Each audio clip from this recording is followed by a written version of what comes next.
Hello students, very good morning सबको। नमस्कार, कैसे हैं आप सभी। उम्मीद करता हूं कि सभी इस हमारी छोटी सी फैमिली के अंदर बिल्कुल स्वस्थ हैं, अच्छे से हैं। स्वागत आपका इस हमारे थर्ड लॉ ऑफ न्यूटन्स के अंदर।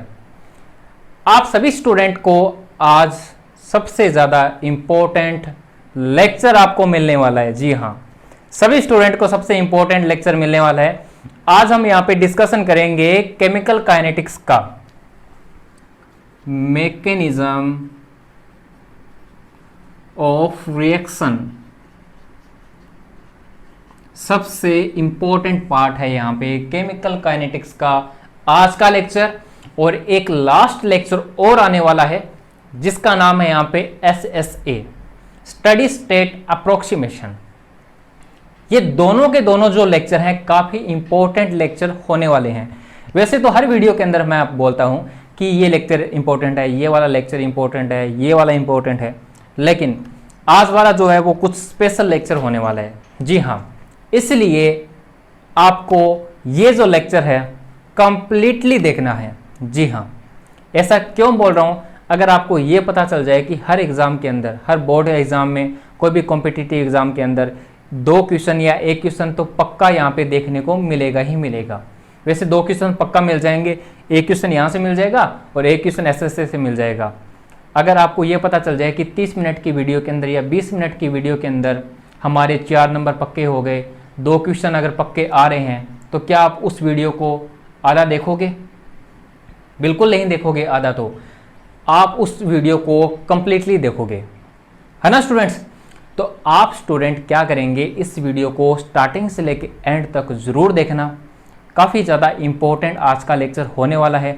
बिल्कुल बेसिक जो भी आपके डाउट होते हैं, बिल्कुल बेसिक लेवल से मैं यहाँ पे लेके चलूँगा। सारे के सारे डाउट आज आपके इस लेक्चर के अंदर कंप्लीट हो जाएंगे। अदर वीडियो देखने की यहाँ पे आवश्यकता ही नहीं पड़ेगी। तो यहाँ पे स्टार्ट करते हैं आज के इस लेक्चर को। अगर कोई भी स्टूडेंट यहाँ पे नया जुड़ा है इस फैमिली के अंदर, थर्ड लॉ ऑफ न्यूटन्स के अंदर, तो उनका स्वागत है। अगर वीडियो आपको अच्छी लगती है तो हमारी इस वीडियो को लाइक कीजिएगा, शेयर कीजिएगा और इस हमारे छोटे से चैनल को सब्सक्राइब भी कर लीजिएगा। चलते हैं आज के इस लेक्चर को, मैकेनिज्म ऑफ रिएक्शन। बेसिकली क्या होता है स्टूडेंट, जो भी रिएक्शन होती है, हम यहाँ पे केमिकल काइनेटिक की बात कर रहे हैं। यहाँ पे जो भी रिएक्शन होती है वो बेसिकली 2 टाइप में डिवाइड होती है। कौन कौन सी? सबसे पहले देखिएगा सिंपल रिएक्शन। सिंपल रिएक्शन, इसके कुछ और भी नाम है, जैसे कि सिंपल को एलिमेंट्री भी बोलते हैं, एलिमेंट्री रिएक्शन भी बोलते हैं। अच्छा, एक नाम और भी है इसका, single step reaction. Single step reaction, अच्छा क्या होता है सिंपल, एलिमेंट्री या सिंगल स्टेप? कि ऐसी कोई रिएक्शन जो कि क्या है, एक ही स्टेप में यहाँ पे कंप्लीट हो जाती है, एक ही स्टेप में यहाँ पे प्रोडक्ट बन जाता है। तो ऐसी रिएक्शन को अपने यहाँ पे क्या कहते हैं, सिंपल, एलिमेंट्री या सिंगल स्टेप रिएक्शन अपने कहते हैं। ओके, और इसके अलावा सेकंड जो हम रिएक्शन पढ़ेंगे उसका नाम है यहाँ पे कॉम्प्लेक्स रिएक्शन। क्या नाम है स्टूडेंट्स? कॉम्प्लेक्स रिएक्शन, या इसको अपने बोलते हैं मल्टीपल स्टेप रिएक्शन।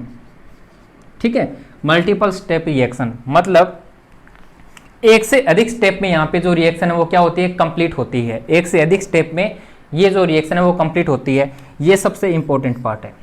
ये वाला सिंपल है, बिल्कुल कुछ भी नहीं है इसमें, तो आपको रेट निकालना आना चाहिए। रेट से आप ऑर्डर डिसाइड कर सकते हो और ऑर्डर से यहाँ पे मोनिक्रोटी डिसाइड कर सकते हो। ठीक है, इसको अच्छे से समझना बहुत जरूरी है मल्टीपल स्टेप को।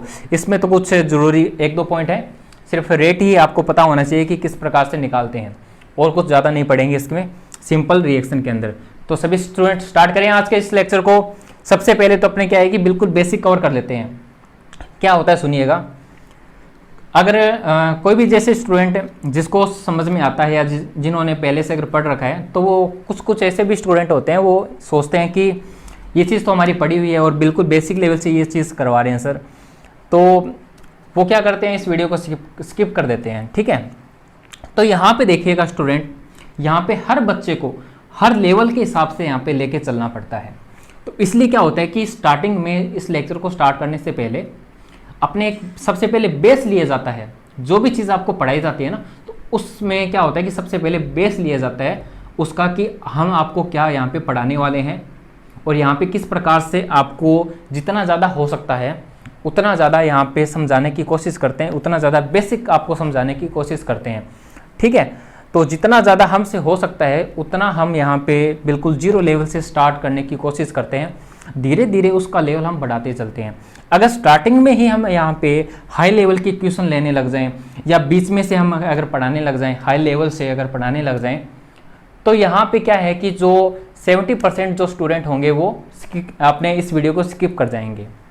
जी हाँ, सोचेंगे सर तो मतलब कि स्टार्टिंग में ही हाई लेवल से स्टार्ट कर दिया है और बेसिक तो सर ने बताया नहीं है, तो इसलिए वो क्या कर देते हैं, इस वीडियो को स्किप कर देते हैं, छोड़ देते हैं, फिर वो देखते ही नहीं है। इसलिए क्या होता है कि स्टार्टिंग में थोड़ा सा लेवल बेसिक लेना पड़ता है हर स्टूडेंट को एक लेवल में लेने के लिए। ठीक है, तो चलिएगा स्टार्ट करते हैं। सबसे पहले हेडिंग डालिएगा यहाँ पे सिंपल रिएक्शन।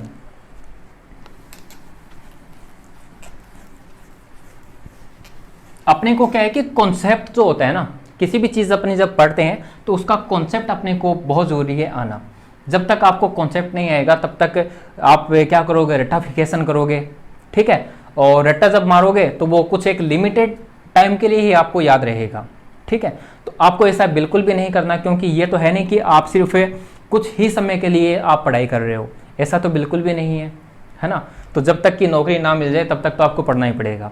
तो इसलिए क्या है कि कॉन्सेप्ट तो आपको बिल्ड करने ही पड़ेंगे, कॉन्सेप्ट आपको स्ट्रॉन्ग करने ही पड़ेंगे। चलिएगा स्टार्ट करते हैं फर्स्ट टाइप से। काफ़ी बातें हो गई है ना। चलिएगा सबसे पहले सिंपल रिएक्शन से स्टार्ट करते हैं। सिंपल या इसको अपने एलिमेंट्री भी बोलते हैं, एलिमेंट्री। बिल्कुल सबसे पहले इसके बारे में जो जानकारी है, बेसिक जो जानकारी है वो पढ़ लेते हैं। या इसको अपने क्या बोलते हैं, single step reaction. Single step से मतलब यहाँ पे एलिमेंट्री या सिंपल रिएक्शन से यहाँ पे मतलब ये होता है कि कोई भी हमारे पास कोई रिएक्शन है वो एक ही स्टेप में अगर कोई कंप्लीट हो रही है तो उनको अपने क्या बोलते हैं, सिंपल एलिमेंट्री या सिंगल स्टेप रिएक्शन बोलते हैं। सिंगल स्टेप में यहाँ पे रिएक्टेंट से डायरेक्ट यहाँ पे क्या बन जाए, अगर प्रोडक्ट बन जाता है तो ऐसी कोई रिएक्शन होगी तो उनको अपने यहाँ पे क्या बोलेंगे, सिंगल स्टेप रिएक्शन बोलेंगे। ठीक है ना।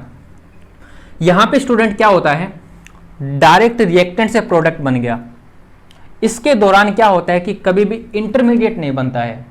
याद रखिएगा, ये चीज नोट करके रखिएगा आप सभी। यहां पे नो इंटरमीडिएट रिक्वायर्ड, यहां पे इंटरमीडिएट की कोई रिक्वायरमेंट नहीं होती है। ठीक है, यहां पे रिएक्टेंट से प्रोडक्ट बनने के दौरान कभी भी इंटरमीडिएट नहीं बनता है। इस चीज का आप विशेष तौर पे ध्यान रखिएगा। यही आपको सबसे मेन जो पॉइंट है ध्यान में रखना है इससे सिंगल स्टेप एलिमेंट्री के अंदर। यहाँ पे मैं एक ग्राफ बना रहा हूँ एनर्जी और रिएक्शन कोऑर्डिनेट के बीच में। देखिएगा, आपने कुछ इस प्रकार से ग्राफ देखा होगा बुक्स के अंदर। यहाँ पे लिखा होता है आर यानी कि रिएक्टेंट और यहाँ पे लिखा होता है पी यानी कि प्रोडक्ट। रिएक्टेंट की जो एनर्जी होती है वो धीरे धीरे बढ़ती है और कुछ समय के बाद में यहाँ पे कम हो जाती है। ठीक है ना। कह सकते हैं कि प्रोडक्ट की एनर्जी जो है वो धीरे धीरे घट रही है और जो रिएक्टेंट की है वो धीरे धीरे बढ़ रही है। और एक इन दोनों के बीच में ऐसा पॉइंट आता है जहाँ पे एनर्जी क्या हो जाती है, स्टेबल हो जाती है। तो इस पॉइंट को अपने क्या बोलते हैं, यहाँ पे ट्रांजिशन स्टेट बोलते हैं, यानी कि टीएस से मैं यहाँ पे डिनोट कर रहा हूँ। टी का मतलब यहाँ पे ट्रांजिशन स्टेट यहाँ पे बनती है। और रिएक्टेंट और ट्रांजिशन स्टेट के दौरान जो भी एनर्जी चाहिए होती है या यहाँ तक पहुँचने के लिए, ट्रांजिशन स्टेट तक पहुँचने के लिए जितनी एनर्जी चाहिए होती है रिएक्टेंट को, तो इसको अपने बोलते हैं ई ए। सुना होगा आपने नाम ई ए। एक्टिवेशन एनर्जी बोलते हैं स्टूडेंट इसको, एक्टिवेशन एनर्जी। ये लीजिएगा, ये कुछ बेसिक इंफॉर्मेशन थी जिसमें हमने ये जाना कि यहाँ पे सिर्फ ट्रांजिशन स्टेट यहाँ पे देखने को मिलती है, कोई भी इंटरमीडिएट वगैरह कुछ भी यहाँ पे देखने को नहीं मिलता है। डायरेक्ट यहाँ से रिएक्टेंट से क्या बनता है, प्रोडक्ट बनता है। ओके, ये चीज सिर्फ समझने के लिए है, आपको यहाँ पे सिर्फ एक ही पॉइंट ध्यान में देना था, वो था ये वाला। यहाँ पे कोई भी इंटरमीडिएट नहीं बनता, किसके अंदर, सिंगल स्टेप रिएक्शन के अंदर। ये चीज आप नोट डाउन करके रखेंगे। अच्छा, यहाँ पे अगर प्रोडक्ट बन रहा है तो वो किस प्रकार से बनता है, किस प्रकार से बनता है वो समझिएगा। सबसे पहले तो मैं इसको रफ कर देता हूं इंटरमीडिएट को। यहां पे एक एग्जांपल लेते हैं, 2a + 2b gives 2ab। ठीक है, यहां पे ये क्या है, रिएक्टेंट, और ये क्या बन गया, प्रोडक्ट, डायरेक्ट प्रोडक्ट बन गया। यहां पे ये बन कैसे रहा है प्रोडक्ट, वो समझिएगा आप। यहां पे मॉलिक्यूल ए के कितने हैं, 2 हैं, कुछ इस प्रकार से जुड़े हुए हैं, और इधर भी बी के मॉलिक्यूल्स कुछ इस प्रकार से हैं और कुछ इस प्रकार से जुड़े हुए हैं। ठीक है ना।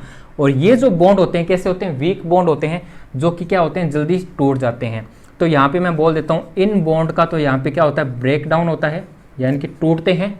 और यहाँ पे ये वाले जो बॉन्ड होते हैं ये बनते हैं ए और बी के बीच में,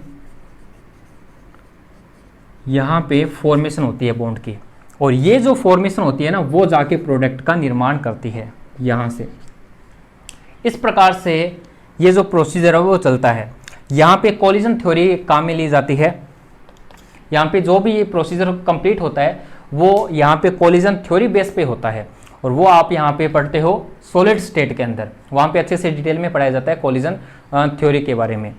ठीक है स्टूडेंट्स, आई होप इतना आपको समझ में आया होगा कि रिएक्टेंट से प्रोडक्ट किस प्रकार से बनता है। यहाँ पे कोई भी इंटरमीडिएट का काम नहीं होता है। ठीक है ना, इतनी चीज समझ में आ गई। अब एक दो एग्जांपल ले लेते हैं, कुछ रेट लो उनका बना के देखते हैं कि किस प्रकार से रेट लिख सकते हैं, उसका ऑर्डर किस प्रकार से निकाल सकते हैं, उनकी मॉलिक्यूलिटी किस प्रकार से निकाल सकते हैं। ठीक है, और वैसे तो अपने इस प्रीवियस वाली वीडियो के अंदर करके आ चुके हैं, सेम चीज हम करके आ चुके हैं। यहाँ पे देखिएगा, सबसे पहले एग्जांपल अपने लेते हैं ये वाला ही, ए गिव्स प्रोडक्ट।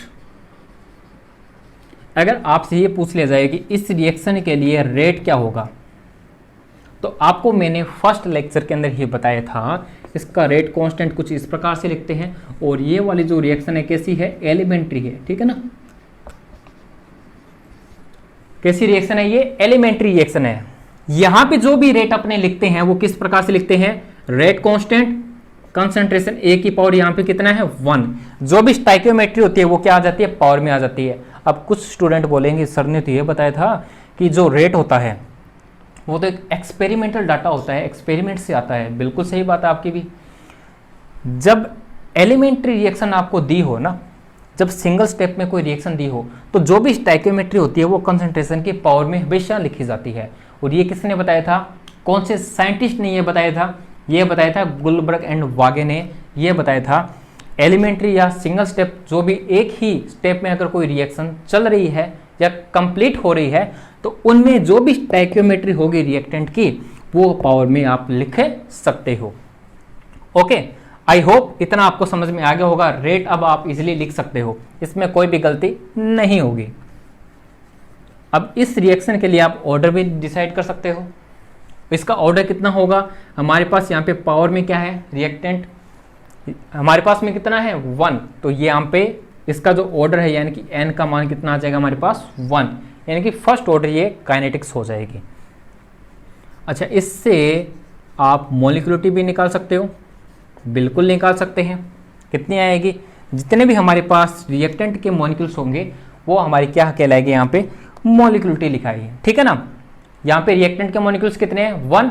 यहाँ पे मॉलिक्यूलिटी क्या होती है कि जितने भी हमारे पास रिएक्टेंट के मॉलिक्यूल्स पार्टिसिपेट करते हैं वो हमारी क्या कहलाते हैं, यहाँ पे मॉलिक्यूलरिटी कहलाती है। कितने आ जाएगी, 1। अगर 1 आती है तो इसको अपने क्या बोल सकते हैं, यूनिमॉलिक्यूलर। ये लीजिएगा, बस आपको ये 3 चीज ही समझनी थी इस सिंगल स्टेप रिएक्शन के अंदर। और एक चीज, नो इंटरमीडिएट, यहाँ पे कोई भी इंटरमीडिएट काम में नहीं लिया जाता सिंगल स्टेप में। ये 4 चीजें हैं जो आपको यहाँ पे ये इस सिंगल स्टेप रिएक्शन में समझने की थी। ओके स्टूडेंट्स, अब यहाँ पे क्या है कि एक दो एग्जांपल और ले लेते हैं जिससे कि और अच्छे से आपकी क्लियरिटी आ जाएगी। यहाँ पे इस बार मैं क्या कर रहा हूँ, इस वाली रिएक्शन के लिए आप यहाँ पे रेट लिखिएगा, ऑर्डर लिखिएगा और इसके लिए मॉलिक्यूलरिटी भी आप निकाल के बताइएगा। और ये क्या है, एलिमेंट्री है और एक सिंगल स्टेप रिएक्शन है। ठीक है, मैं कैमरा चेक कर लेता हूँ सही है क्या, बिल्कुल सही है। चलिएगा फटाफट इसका निकालिएगा।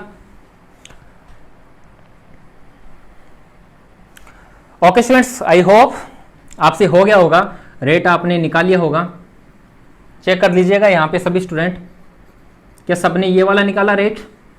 बिल्कुल सही है। अगर निकाला हो तो कॉन्ग्रेचुलेसन, सबको बधाई हो, बहुत बहुत बधाई हो, आपके 2 नंबर पक्के हो गए हैं। ठीक है, ऑर्डर यहाँ पे देखिएगा, ऑर्डर जो होगा जितने भी हमारे पास कंसंट्रेशन की पावर है कितनी है, 2 है, तो ये हमारे पास क्या हो जाएगा इसका ऑर्डर। और मॉलिक्यूलरिटी कितनी आ जाएगी हमारे पास में, रिएक्टेंट हमारे पास कितने हैं, 2 मॉलिक्यूल्स हैं। ठीक है, तो ये हो जाएगी मॉलिक्यूलरिटी कितनी, 2 आ जाएगी, यानी कि इसको अपने बोलते हैं by molecular reaction, by molecular reaction हो जाएगी।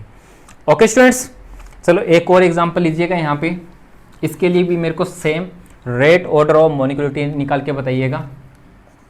A+2B, इसके लिए मेरे को फटाफट बताइएगा रेट, ऑर्डर और मॉलिक्यूलरिटी क्या होगी।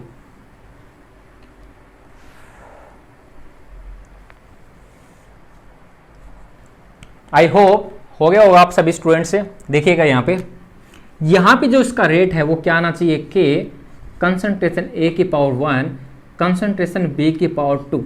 क्या आप सभी ने ये वाला रेट निकाला? अगर ये निकाला है तो बिल्कुल सही है। ऑर्डर जो है वो क्या हो जाएगा, पावर में हमारे पास कितना है, 1+2। कंसंट्रेशन की पावर में जो भी लिखा जाता है वो क्या कहलाता है हमारे पास में, ऑर्डर। कितना आ जाएगा, 3। अच्छा, इसकी मॉलिक्यूलरिटी कितनी हो जाएगी, मॉलिक्यूलरिटी हो जाएगी हमारे पास, रिएक्टेंट में कितने मॉलिक्यूल्स हैं, 3 है, तो हमारे पास मॉलिक्यूलरिटी कितनी आ जाएगी, 3, यानी कि ट्राई मॉलिक्यूलर। एक चीज और बताई थी मैंने, इससे प्रीवियस वाली वीडियो के अंदर मैंने यहाँ पे मॉलिक्यूलरिटी को अच्छे से डिस्कशन किया था, तो वहां पे मैंने आपको बताया था जो भी मॉलिक्यूलरिटी होती है वो यहाँ पे 3 से कम और ज्यादा से ज्यादा कितनी हो सकती है, 3 हो सकती है, इक्वल टू 3 और लेस देन 3 यहाँ पे मॉलिक्यूलरिटी होनी चाहिए। अगर कभी भी मॉलिक्यूलरिटी 4 आ रही है तो ऐसा बिल्कुल भी पॉसिबल नहीं होता है, एक्सपेरिमेंटली वे से निकलती है, और हमेशा ये 3 या 3 से कम ही आपको यहाँ पे देखने को मिलेगी, 4 बिल्कुल भी नहीं होती है। 4 इसलिए नहीं होती क्योंकि वहाँ पे अच्छे से कोलिजन नहीं होता। जब अच्छे से कोलिजन ही नहीं होगा उन मॉलिक्यूल्स के बीच में, अगर अच्छे से कोलिजन नहीं होता तो प्रोडक्ट बनने के चांसेस जो होते हैं वो कम हो जाते हैं। इसलिए जो मॉलिक्यूलरिटी होती है वो 3 या 3 से कम ही रहेगी। ठीक है, चलिएगा एक और एग्जांपल लेते हैं अपने। N2 + 3H2 gives 2NH3। इसके लिए मेरे को फटाफट आप रेट, ऑर्डर और मॉलिक्यूलरिटी आप निकाल के बताइएगा। यहाँ पे गलती मत करना क्योंकि ये एग्जाम्पल अपने काफ़ी बार डिस्कशन कर चुके हैं। चलिएगा देखिएगा सभी स्टूडेंट, इसके लिए जो रेट है, क्या आपने ये निकाला है सबने, N2 की पावर कितनी है, 1 और H2 की पावर यहाँ पे कितना आएगा, 3। इसके लिए जो ऑर्डर है वो कितना आ जाएगा, 1 + 3 = कितना आ जाएगा, 4। और मॉलिक्यूलरिटी आपने कितनी निकाली है, सबने 4 निकाली है क्या, सबने 4 निकाली है ना? अगर 4 निकाली है तो गलत है। जी हाँ, अरे अभी मैंने बताया जो भी मॉलिक्यूलरिटी होती है वो 3 या 3 से कम होती है, तो 4 आ रही है यहाँ पे, तो 4 तो पॉसिबल ही नहीं है। तो यहाँ पे इसका जो आंसर कितना आएगा, 3। इसकी मॉलिक्यूलरिटी कितनी हो जाएगी, 3, 4 नहीं होती है। ठीक है, तो इसका ऑर्डर 4 हो सकता है लेकिन मॉलिक्यूलरिटी इसकी 4 नहीं होगी, तो इसका आंसर कितना आएगा, 3 आएगा। ओके स्टूडेंट्स, आई होप आपको ये चीज़ अच्छे से क्लियर हो गई होगी। अब अपने चलते हैं सेकंड टाइप की रिएक्शन पे, यानी कि कॉम्प्लेक्स रिएक्शन या मल्टीपल स्टेप की रिएक्शन, उनको अच्छे से पढ़ना। ठीक है, चलिए स्टार्ट करते हैं मल्टीपल स्टेप। ठीक है स्टूडेंट्स, मल्टीपल रिएक्शन को समझने से पहले कुछ इंपॉर्टेंट पॉइंट हैं, उनको सबसे पहले जानना बहुत ज़्यादा जरूरी है आप सभी के लिए। तो देखिएगा सबसे पहले फर्स्ट स्टेप के अंदर, each step is elementary step. जी हाँ, हर स्टेप मल्टीपल स्टेप का क्या होना चाहिए, एलिमेंट्री स्टेप होना चाहिए, और एलिमेंट्री स्टेप होता ही है, इसमें तो कोई डाउट नहीं है। कॉम्प्लेक्स रिएक्शन का और मल्टीपल जितने भी रिएक्शन होते हैं उनका हर स्टेप कैसा होता है, एलिमेंट्री स्टेप रिएक्शन होता है। सेकंड देखिएगा, molecularity of complex reaction is not defined, बिल्कुल सही बात है। कॉम्प्लेक्स रिएक्शन की आप कभी भी मॉलिक्यूलिटी जो होती है वो डिफाइंड नहीं कर सकते हैं, और यहां पे क्या है कि ईच स्टेप की आप यहां पे डिफाइंड कर सकते हैं मॉलिक्यूलिटी। जिस प्रकार से हमने यहां पे सिंगल स्टेप जो भी रिएक्शन यहां पे समझा है, तो सिंगल स्टेप रिएक्शन में आपने हर किसी रिएक्शन की मॉलिक्यूलिटी को निकाला है। क्या आप यहां पे मल्टीपल की निकाल सकते हो? बिल्कुल भी यहां पे आप मॉलिक्यूलिटी डिसाइड नहीं कर सकते हो। यहाँ पे अपने को पता नहीं चलता है कि कौन सा यहाँ पे इंटरमीडिएट है और रिएक्टेंट के अंदर कितने यहाँ पे मॉलिक्यूल्स पार्टिसिपेट कर रहे हैं, तो इसलिए यहाँ पे जो भी मॉलिक्यूलिटी होती है काफ़ी डिफिकल्ट हो जाती है निकालना, इसलिए हम यहाँ पे डिफाइन नहीं कर सकते हैं। बट हाँ, ईच स्टेप के लिए अपने यहाँ पे जो भी मॉलिक्यूलिटी होगी वो डिफाइन कर सकते हैं। आगे चलिएगा, थर्ड में देखिएगा, थर्ड नंबर पॉइंट क्या कहता है कि overall rate is given by slowest step complex यानी कि RDS rate determining step. Complex reaction का या मल्टीपल स्टेप रिएक्शन का जो भी स्लोवेस्ट स्टेप रहेगा, जो भी सबसे धीमा जो स्टेप रहेगा, वही हमारे लिए ओवरऑल रेट डिटरमाइनिंग स्टेप कहलाएगा। इसके अलावा देखिएगा fourth number point, more than one intermediate are present in complex reaction. आपने सिंगल स्टेप रिएक्शन में देखा था, तो सिंगल स्टेप में तो क्या था कि एक भी इंटरमीडिएट नहीं होना चाहिए, यानी कि इंटरमीडिएट का तो वहां पे कोई काम ही नहीं है, डायरेक्ट रिएक्टेंट से क्या बन रहा था, प्रोडक्ट बन रहा था। बट कॉम्प्लेक्स रिएक्शन में क्या होगा, आपको एक से अधिक यहाँ पे इंटरमीडिएट जो है वो देखने को मिलेंगे। चलिएगा, नेक्स्ट पॉइंट सबसे इंपॉर्टेंट पॉइंट है, इसको आप लिख लीजिएगा, important. Intermediate should not appear in rate law of reaction. कभी भी रेट लॉ ऑफ रिएक्शन के अंदर जब भी अपने रेट लॉ लिखते हैं, किसी भी रिएक्शन का रेट लॉ लिखते हैं, तो वहां पे आप कभी भी इंटरमीडिएट को यूज नहीं करते हो। अभी तक आपने जितना भी पढ़ा है रेट लॉ, उन सब में आपने या तो रिएक्टेंट को काम में लिया है रेट लॉ लिखने के दौरान में, या तो आपने रिएक्टेंट का काम में लिया है, या आपने प्रोडक्ट को लिखा है, या आपने कैटालिस्ट को यूज किया है। कभी भी इंटरमीडिएट को यूज नहीं करते। अरे कुछ इस प्रकार से आप लिखते थे ना, रेट है कि कंसंट्रेशन ए की पावर कुछ भी, ये क्या होता था, ये रिएक्टेंट लिखते थे, कभी कभी हम प्रोडक्ट भी लिखते थे, और कभी कभी हम कैटालिस्ट को भी यूज करते थे। ठीक है ना, इस प्रकार से हम रेट लिखते थे, बट कभी भी इंटरमीडिएट को यूज में कभी भी नहीं लिया। इस बात का विशेष तौर पे ध्यान में रखेंगे। तो इंटरमीडिएट का जो यूज है हम रेट लॉ के अंदर कभी भी यूज नहीं करते हैं। अब स्टूडेंट क्या करते हैं, आपने इन सभी पॉइंट को अच्छे से समझ लिया है। अब अपने क्या करते हैं, मेन मुद्दे यानी कि जो आज की स्टोरी है उस पर काम करते हैं, यानी कि कॉम्प्लेक्स रिएक्शन आप समझते हैं। आपके सामने कुछ डाटा गिवन होगा, कुछ रिएक्शन आपके सामने यहाँ पे गिवन होगी, तो उन रिएक्शन के लिए आपको यहाँ पे रेट लॉ निकालना आना चाहिए। सबसे ज़्यादा जरूरी है रेट लॉ। एग्जाम के अंदर रेट लॉ ही निकाला जाता है सबसे ज़्यादा, मल्टीपल स्टेप रिएक्शन से ही सबसे ज़्यादा क्वेश्चन पूछे जाते हैं, तो इस चीज़ को ध्यान से समझिएगा। चलिए स्टार्ट करते हैं मल्टीपल स्टेप रिएक्शन को। चलिएगा, सबसे पहले अपने यहाँ पे एनर्जी प्रोफाइल जो डायग्राम है कॉम्प्लेक्स रिएक्शन के लिए वो समझ लेते हैं। यहाँ पे एनर्जी और रिएक्शन कोऑर्डिनेट के बीच में जो एनर्जी प्रोफाइल डायग्राम है उसको समझते हैं। आपने कुछ इस प्रकार से देखा होगा,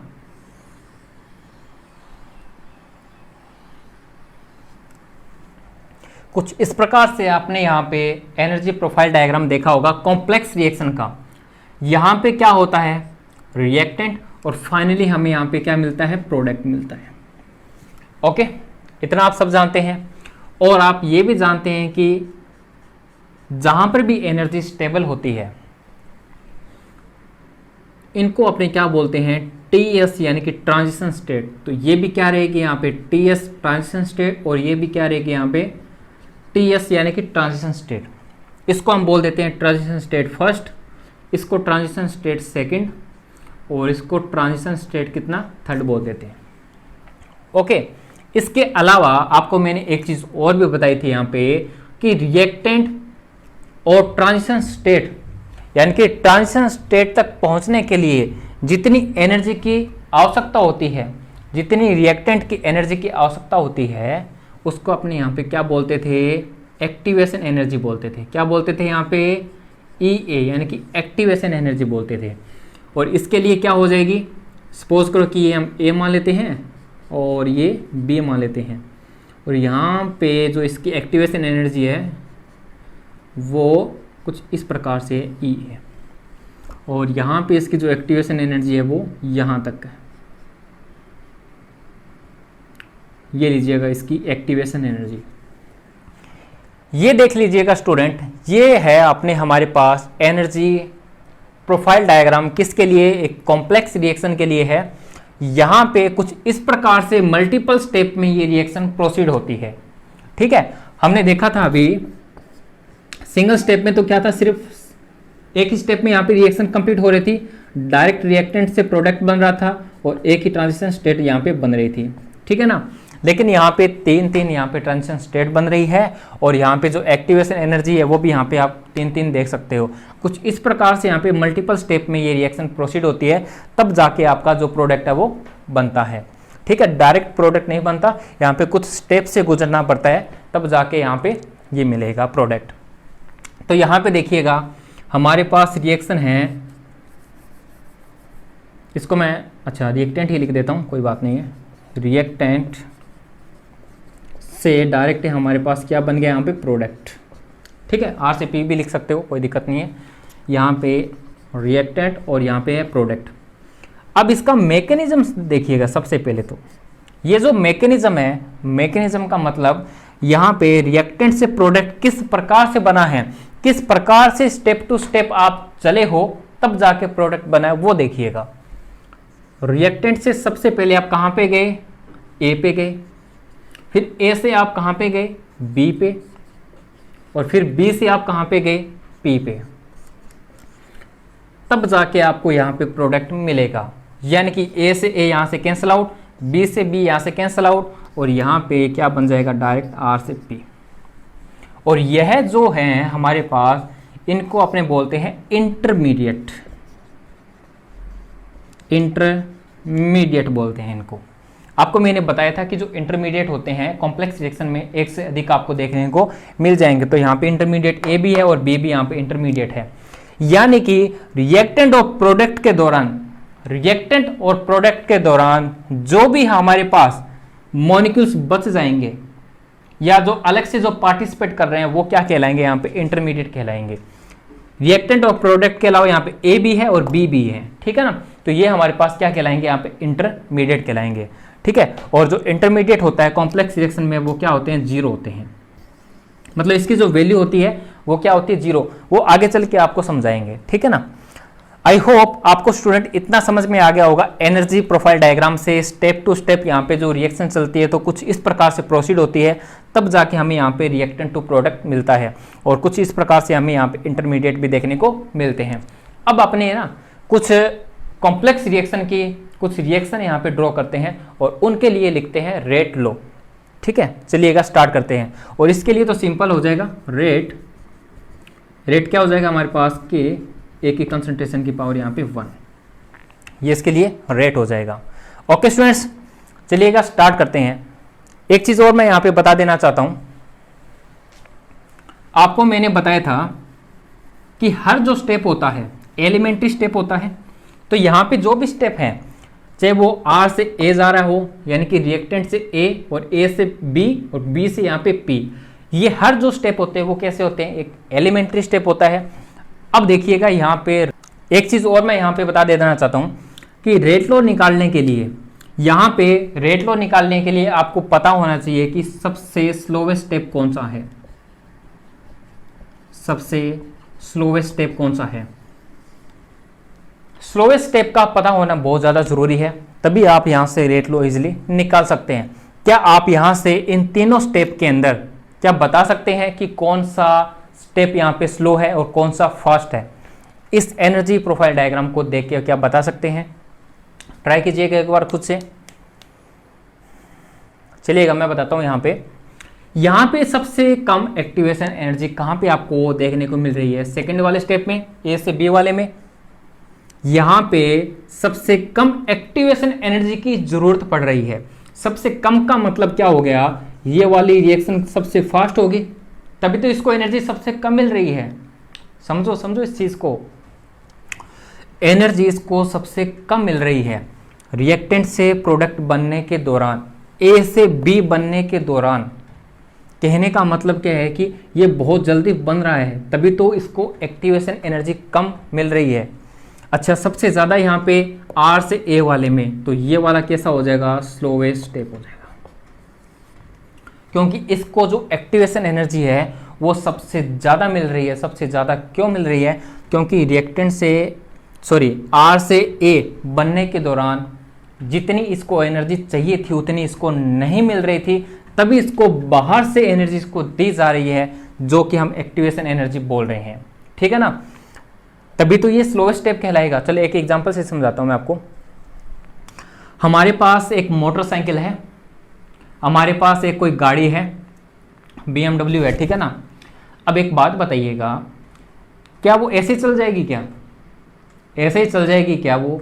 जब तक आप उसमें पेट्रोल, जब तक कि आप उसमें डीजल वगैरह, जब तक आप उसमें कुछ भी नहीं डालोगे, क्या वो ऐसे ही चल जाएगी? क्या नहीं चलेगी ना। तो इसका मतलब क्या है कि उसका जो स्टेप है वो कैसा है? स्टार्टिंग में स्लो है। क्यों स्लो है?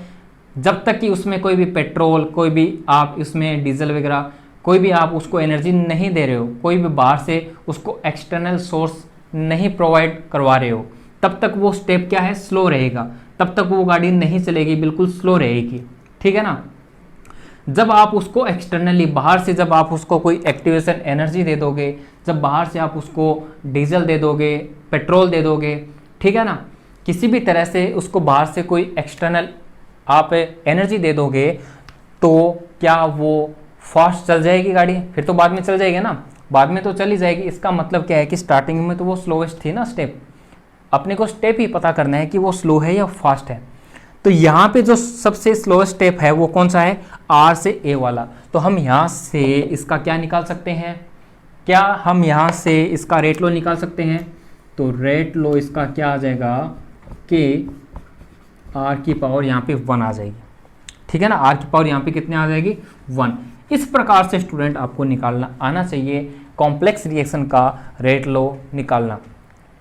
अब आपने क्या करते हैं स्टूडेंट, कुछ एग्जाम्पल लेते हैं और उन एग्जाम्पल का आप रेट लो निकाल के देखिएगा। रेट लो अगर निकाल सकते हो तो ऑर्डर भी निकल जाएगा, और मॉलिक्यूलरिटी तो इसकी निकलती ही नहीं है, मॉलिक्यूलरिटी तो इसकी निकलती ही नहीं है। चलिएगा स्टार्ट करते हैं फर्स्ट एग्जाम्पल से। चलिएगा स्टूडेंट्स, इस वाले एग्जाम्पल के लिए आप यहाँ पे देखिएगा, एक ही यहाँ पे आपके पास में रिएक्शन दे रखी है जिसमें रिएक्टेंट से डायरेक्ट क्या बन रहा है? प्रोडक्ट बन रहा है। ये एक कॉम्प्लेक्स रिएक्शन है, इसका मैकेनिज्म भी आपको गिवन है, और इनके लिए हर स्टेप के लिए आपको बता रखा है कि कौन सा स्लो है और कौन सा यहाँ पे फास्ट है। और आपको यहाँ पे क्या निकालना है? रेट, ऑर्डर और मॉलिक्यूलरिटी। ये तीनों चीज आप फाइंड करके अभी मेरे को इसका आंसर कमेंट बॉक्स में दीजिएगा। फटाफट इसका आंसर निकालिएगा स्टूडेंट, ट्राई कीजिएगा सभी। रेट, ऑर्डर और मॉलिक्यूलरिटी निकालिएगा। चलिएगा स्टूडेंट्स, आई होप आपने वीडियो को पॉज करके अच्छे से इसका रेट, ऑर्डर और मॉलिक्यूलरिटी आपने निकाल ली होगी। चलिएगा स्टार्ट करते हैं। सबसे पहले रेट, तो आपको मैंने क्या बताया था? रेट किसका निकलता है? जो भी स्लोएस्ट स्टेप होता है उसका क्या निकलता है? रेट निकलता है। और एक चीज मैंने ये भी बताई थी कि हर जो स्टेप होता है वो कैसा होता है? एक एलिमेंट्री स्टेप होता है। इसलिए हम डायरेक्टली लिख सकते हैं। किस प्रकार से? देखिएगा कुछ इस प्रकार से। इस वाले रिएक्शन के लिए ए की कंसंट्रेशन की पावर 1, बी की कंसंट्रेशन की पावर 1। ठीक है, जो भी इसकी स्टाइकियोमेट्री होगी वो यहाँ पे पावर में लग जाएगी। ठीक है, क्योंकि हर स्टेप यहाँ पे क्या है? एक एलिमेंट्री स्टेप है। अब इसका ऑर्डर भी आप निकाल सकते हैं, बिल्कुल निकाल सकते हैं। पावर में कितना है? 1 + 1 = कितना हो जाएगा? 2। और इसके लिए मॉलिक्यूलरिटी कितनी आ जाएगी बताइएगा सभी स्टूडेंट्स। अच्छा, इसके लिए मॉलिक्यूलरिटी कितनी है? 1 और 1 कितना हो गया? 2। ये लीजिएगा, यानी कि बाई मॉलिक्यूलर ये रिएक्शन है। ओके स्टूडेंट्स, क्या इस प्रकार से यहाँ से आप रेट निकाल सकते हो रेट से ऑर्डर और ऑर्डर से यहाँ से मॉलिक्यूलरिटी इजिली निकाल सकते हो, ठीक है ना। ओके, चलिएगा एक चीज मैं और पूछता हूं आप सभी स्टूडेंट से। आप सभी से ये पूछा जा रहा है कि इस रिएक्शन के लिए और इस वाली रिएक्शन के लिए मॉलिक्यूलरिटी कितनी कितनी आनी चाहिए, ठीक है। इस वाली के लिए मैं बता देता हूं और इस वाली के लिए आपके लिए होमवर्क है। अगर नहीं आए तो आप कमेंट बॉक्स में बताइएगा सर ये हमसे नहीं हो रहा, आपको आंसर मिल जाएगा, ठीक है ना। यहां पे देखिएगा, यहां पे इसके लिए मॉलिक्यूलरिटी कितनी आई 2, ठीक है ना। रिएक्टेंट में कितने मॉलिक्यूल्स यहां से पार्टिसिपेट कर रहे हैं, सिर्फ 2, A+B। और यहां पे इसकी मॉलिक्यूलरिटी कितनी आएगी बताइएगा सभी स्टूडेंट्स। इसकी भी कितनी आएगी, 2 आएगी। क्यों आएगी, क्योंकि एक तो मॉलिक्यूल ये है B वाला और ये एक ही मॉलिक्यूल है AB, ये अलग अलग नहीं है, ये एक ही मॉलिक्यूल है। तो टोटल कितने हो गए, 2 मॉलिक्यूल्स, ठीक है। जितने भी रिएक्टेंट के मॉलिक्यूल्स होंगे वो हमारी क्या कहलाएगी, यहाँ पे मॉलिक्यूलरिटी कहलाएगी। ओके स्टूडेंट्स, आई होप इतना आपको समझ में आ गया होगा। ये होमवर्क के लिए है, इसका आंसर हमें कमेंट बॉक्स में जरूर बताइएगा, इसकी मॉलिक्यूलरिटी कितनी आनी चाहिए। चलिएगा नेक्स्ट एग्जांपल लेते हैं। अब देखिएगा स्टूडेंट्स, सबसे शानदार क्वेश्चन मैं आपके लिए लेके आया हूं। इस क्वेश्चन के लिए देखिएगा आपको रेट, ऑर्डर, मॉलिक्यूलरिटी तीनों चीज आपको यहां से डिटरमाइन करनी है, निकालनी है। आपके पास में ये वाली रिएक्शन है और इस रिएक्शन के लिए आपके पास में यहाँ पे ये मैकेनिज्म इसका दे रखा है, ठीक है। यहाँ से AB से AB कैंसिल आउट हो जाएगा, AB2 से AB यहाँ से कैंसिल आउट हो जाएगा, हमारे पास ये सेम रिएक्शन आ जाएगी जब इसको काटोगे तो, ठीक है। अब इस रिएक्शन के लिए आपको रेट निकालना है, ऑर्डर निकालना है और मॉलिक्यूलरिटी निकालनी है। किस प्रकार से आप निकालोगे आपको मैंने बताया था, ध्यान से इस चीज को समझ लेना। यहाँ से इस टाइप के क्वेश्चन सबसे ज्यादा पूछे जाते हैं एग्जाम के अंदर, सबसे ज्यादा ये ऐसे क्वेश्चन पूछे जाते हैं एग्जाम के अंदर, समझिएगा। तो यहां से सबसे पहले अपने रेट निकालते हैं। तो रेट अपने किस प्रकार से निकाल सकते हैं, आपको मैंने बताया था कि जो सबसे स्लोएस्ट स्टेप होगी रिएक्शन उसका रेट हम निकालते हैं किसके अंदर, कॉम्प्लेक्स रिएक्शन में। तो यहाँ पे स्लोएस्ट स्टेप कौन सी, ये वाली है। तो इसके लिए जो अपने रेट है वो कुछ इस प्रकार से निकाल सकते हैं, AB की कंसंट्रेशन और B की कंसंट्रेशन यहाँ पे कि पावर 1 है, पावर 1 है, ठीक है ना। गुलबर्ग एंड वागे के अकॉर्डिंग अपने डायरेक्ट यहाँ पे लिख सकते हैं, स्टोइकियोमेट्री को पावर में लिख सकते हैं। अब यहाँ पे देखिएगा काफी सारे स्टूडेंट ने रेट भी निकाल दिया, ऑर्डर भी निकाल दिया, इसकी मॉलिक्यूलरिटी भी निकाल दी है। अगर इतना ही सिंपल होता ये वाला क्वेश्चन तो क्या मैं आपको ये सब बोलता कि ध्यान से समझना इसको, नहीं ना। यानी कि कुछ ना कुछ तो इसमें लॉजिक है, कुछ ना कुछ तो इसमें लॉजिक है, समझिएगा। AB यहाँ पे क्या है, एक इंटरमीडिएट है। आपको मैंने बताया था स्टार्टिंग के अंदर कॉम्प्लेक्स जो रिएक्शन है, जो रूल पढ़े हैं उनमें आप बताया था कॉम्प्लेक्स रिएक्शन या मल्टीपल स्टेप रिएक्शन के अंदर एक से अधिक इंटरमीडिएट आपको देखने को मिल सकते हैं। AB यहाँ पे क्या होता है, इंटरमीडिएट। अब देखिएगा इंटरमीडिएट की पहचान करने के लिए आपके पास 2 तरीके हैं। सबसे पहला जो सबसे फेमस है, सबसे पहला जो तरीका है कि इस रिएक्शन को आप ध्यान से देख लीजिएगा, 2A + 3B गिव्स A2B3। देख लीजिए इसको, इस रिएक्शन के अंदर क्या AB आ रहा है क्या, इस रिएक्शन में क्या AB आ रहा है क्या, नहीं ना, ये A2B3 है, AB नहीं है। क्या इस रिएक्शन में AB आ रहा है क्या, नहीं आ रहा ना। तो देखिएगा इस रिएक्शन के अलावा अगर कोई भी मॉलिक्यूल्स है इस स्टेप के अंदर है तो वो क्या हो जाएगा, हमारे लिए इंटरमीडिएट का कार्य करेगा। तो यहाँ पे ये क्या हो जाएगा, एक इंटरमीडिएट है क्या, AB। दूसरा तरीका ये है कि जो भी मॉलिक्यूल्स एक से अधिक बार क्या है, रिपीट हो रहा हो, जो भी मॉलिक्यूल्स यहाँ पे रिपीट होता है वो यहाँ पे क्या कहलाएगा, एक इंटरमीडिएट कहलाएगा, ठीक है। दोनों चीज समझ में आ गई। शर्त ये है कि इस रिएक्शन में वो मॉलिक्यूल्स नहीं होना चाहिए, ठीक है, ये चीज समझ में आ गई। नहीं होगा तो वो क्या कहलाएगा, यहाँ पे इंटरमीडिएट। अब देखिएगा आगे समझिएगा, रेट के अंदर जब इंटरमीडिएट आ जाता है तो आपको रिमूव करना है इस इंटरमीडिएट को। किस प्रकार से रिमूव करना है उसको समझिएगा। इन तीनों स्टेप में से आप कोई एक ऐसा स्टेप उठाइएगा जिसके अंदर AB इंटरमीडिएट ऑलरेडी प्रेजेंट हो। यहां पे फर्स्ट वाले स्टेप में AB K1 इक्विलिब्रियम में है, ये गिव्स AB, ये रहा इंटरमीडिएट। आपको कोई एक ऐसी रिएक्शन उठानी है जिसके अंदर ऑलरेडी पहले से इंटरमीडिएट हो और जो रिवर्स में जा रहा है इक्विलिब्रियम, तो इसको अपने K4 मान लेते हैं, बैकवर्ड जो रिएक्शन है, ठीक है ना, K4 मान लेते हैं, K3 और उसके बाद में K4 आ गया, ठीक है। अब देखिएगा इसको अपने को रिमूव कैसे करना है, इस इंटरमीडिएट को रिमूव कैसे करना है उसको समझिएगा। ये हमारे पास में क्या है, K इक्विलिब्रियम, लिख सकता हूं मैं इस प्रकार से। तो K इक्विलिब्रियम अपने किस प्रकार से निकालते हैं, प्रोडक्ट अपॉन में रिएक्टेंट, कंसंट्रेशन AB प्रोडक्ट हो गया, और रिएक्टेंट में A की कंसंट्रेशन और B की कंसंट्रेशन, ओके। अब जो ये K इक्विलिब्रियम है यही वाला तो है, यानी कि K1 अपॉन में K4। अब मैं इसको ऐसे लिख सकता हूं, K1 अपॉन में K4, इस K इक्विलिब्रियम की जगह पे मैंने लिखा है यहाँ पे, देखिएगा इसको मैंने यहाँ पे पुट किया, इक्वल टू AB अपॉन में A की कंसंट्रेशन अपॉन में B की कंसंट्रेशन, ठीक है ना। अब मैं सिंपली यहाँ से AB निकाल सकता हूँ, तो यहाँ से AB की कंसंट्रेशन इजीली निकाल सकता हूँ, K1 अपॉन में K4, A की कंसंट्रेशन और B की कंसंट्रेशन। ओके स्टूडेंट्स, अब आपको इसको इक्वेशन नंबर 2 मान लो और इसको इक्वेशन नंबर 1 मान लो।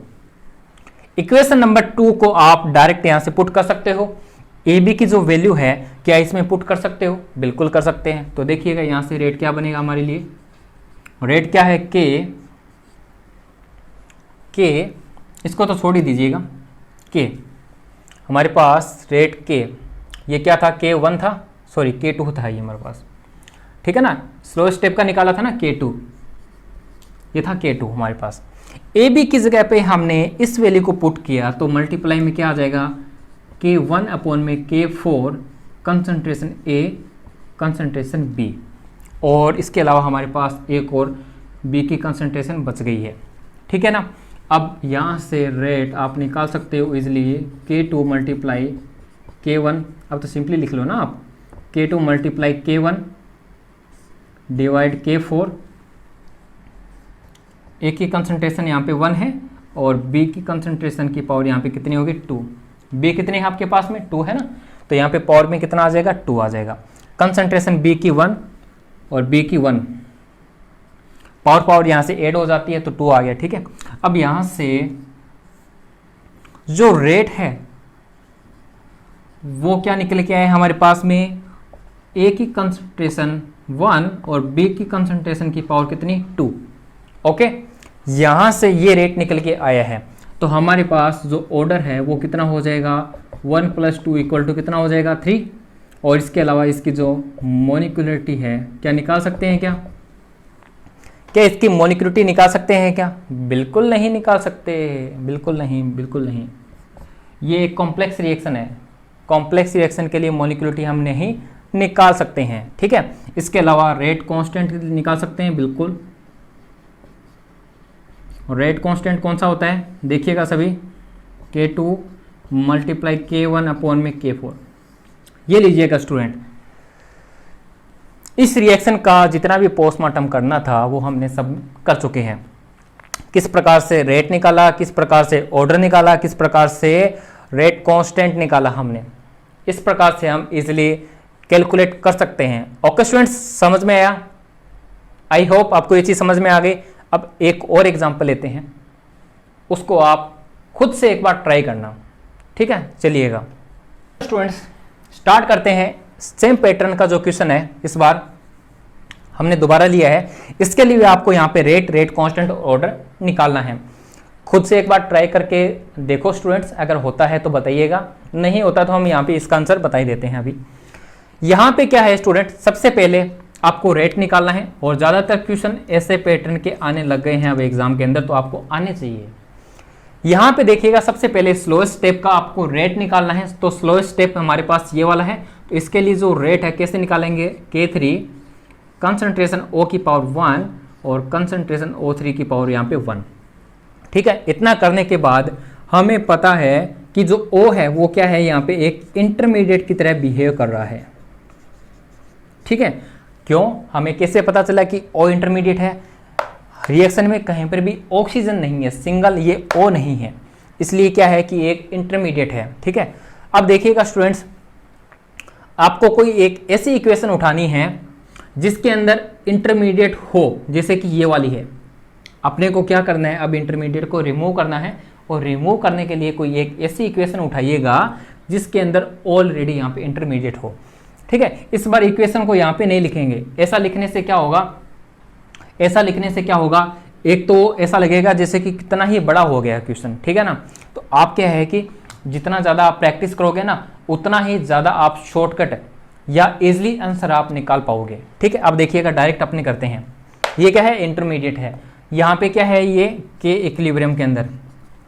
ठीक है, तो हमारे पास के इक्विलिब्रियम भी कितना है, K1 में K2, ऐसे लिख सकता हूँ मैं इसको।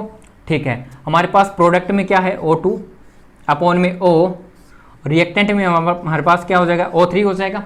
अब डायरेक्ट ही हमारे पास क्या है, जो इंटरमीडिएट है यानी कि ऑक्सीजन है, इसको रिमूव करना है। इसको रिमूव करने के लिए हमें क्या करना होगा, K1 में K2, O3 में O2। ठीक है, इस प्रकार से हम इसको सिंपली कैलकुलेट कर लेंगे। अब ये क्या हो गया, जो O है इसकी वैल्यू क्या मैं यहाँ पे पुट कर सकता हूँ, ये इक्वेशन हमारे पास 2 और ये इक्वेशन हमारे पास क्या होगी 1, तो डायरेक्ट यहाँ से पुट कर दीजिएगा, पुटिंग इक्वेशन 2 and 1। ठीक है, तो देखिएगा यहाँ से रेट आप किस प्रकार से निकाल सकते हो, K3 ऑक्सीजन की जगह यहाँ पे ये वैल्यू पुट कर दीजिएगा, K1 में K2, K1 में K2, O3 और O2 और O3, ये लीजिएगा। अब सिंपली ऐसे लिख सकते हैं हम, रेट इजकल टू, इनकी पावर क्या है 1 1 है सबकी, रेट इजकल टू क्या लिख सकते हैं, K3 K1 में K2 और O3 कंसंट्रेशन की पावर यहाँ पे 2 आ जाएगी, पावर यहाँ से ऐड हो जाती है, सेम बेस हो तो अपॉन में यहाँ पे O3 की पावर 1, नहीं तो आप इन्वर्स के अंदर भी इसको कन्वर्ट कर सकते हो। ठीक है स्टूडेंट्स, इन्वर्स में आप अगर कन्वर्ट करते हो इसको, O2 की पावर -1 हो जाएगी, ऊपर जाएगा तो यहाँ से आप मेरे को सबसे पहले रेट बताइएगा कि क्या आना चाहिए। तो यहाँ से रेट आएगा O3 की पावर 2 और O2 की पावर यहाँ से -1, ये रेट आएगा। अब इसका ऑर्डर आपसे निकालना चाहें तो निकाल सकते हो। ऑर्डर कितना आ जाएगा हमारे पास में, पावर में कितना है 2 प्लस का और माइनस का 1, तो यहाँ पे आ गया 1, फर्स्ट ऑर्डर किए हो गए यहाँ पे रिएक्शन। अब यहाँ से क्या आप रेट कांस्टेंट भी निकाल सकते हो, बिल्कुल। रेट कांस्टेंट किस प्रकार से निकाल सकते हो, K3 में K1 में K2, ये क्या हो जाएगा, रेट कांस्टेंट। जो हमारे पास ये डाटा बच गई, ये क्या कहलाता है, रेट कांस्टेंट कहलाता है। ओके स्टूडेंट्स, ऑर्डर निकल गया, रेट कांस्टेंट निकल गया और रेट निकल गया यहाँ से। आई होप स्टूडेंट ये वाला भी क्वेश्चन आपके समझ में आया होगा। देखिएगा, जितनी आप प्रैक्टिस करोगे ना, उतना ही कैलकुलेशन आप फास्ट करते जाओगे। तो ये वाले जो क्वेश्चन है ना, 1 मिनट से कम यानी कुछ ही सेकंड में ये क्वेश्चन जो है सोल्व होने वाले होते हैं।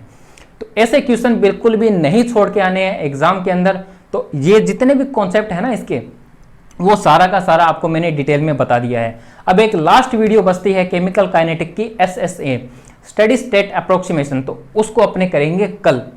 इस वीडियो को स्टार्टिंग से एंड तक जरूर देखना स्टूडेंट, बहुत कुछ आपको सीखने को मिलेगा और बहुत सारे कॉम्पिटिटिव एग्जाम के अंदर ऐसे क्वेश्चन देखने को भी मिल जाएंगे। जिन्होंने एग्जाम दे रखे हैं उनको पता है ऑलरेडी। तो और इसके अलावा एक छोटी सी रिक्वेस्ट फिर से कर रहा हूँ, जो भी स्टूडेंट अभी तक नहीं जुड़े हैं तो वो इस वीडियो को अगर अच्छी लगती है तो लाइक शेयर एंड सब्सक्राइब भी कर सकते हैं।